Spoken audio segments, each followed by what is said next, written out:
Vegetariška mityba, sveika mityba? Ar tai tikrai yra tiesa? Melas. Kodėl? Todėl, kad vegetariškai valgantis žmogus gali valgyti labai nesveikai, daug miltų, daug druskos, daug cukraus ir jo mityboje gali visai nedominuoti daržovės, kas yra pagrindas mūsų raciono, nei vienas pasaulio mitybos specialistas neprieštarauja, o jo mityboje gali būti įvairūs miltiniai gaminiai ir augti papildomi kilogramai.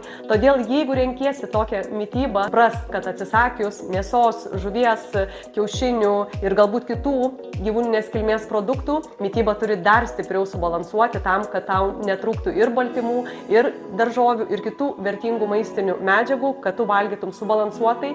Tai yra dar didesnio fokuso reikalaujanti mityba. Dažnu atveju vegetarai valgo tikrai sveikatai nepalankiai. Kaip tau toks vaizdas? Vaikas sėdi prie televizoriaus, valgo free bulvytę, susigeria Coca-Cola ir tai yra veganiška net mityba. Ar tai gali būti sveikatai palanki mityba? Jokių gyvūninės kilmės maisto produktų, tačiau visi suprantame, kad tai yra žalinga mūsų sveikatai mityba. Todėl rinkis atsakingai. Jeigu patiko mano patarimai, spausk like, dalinkis su draugais ir rašyk komentare patiko.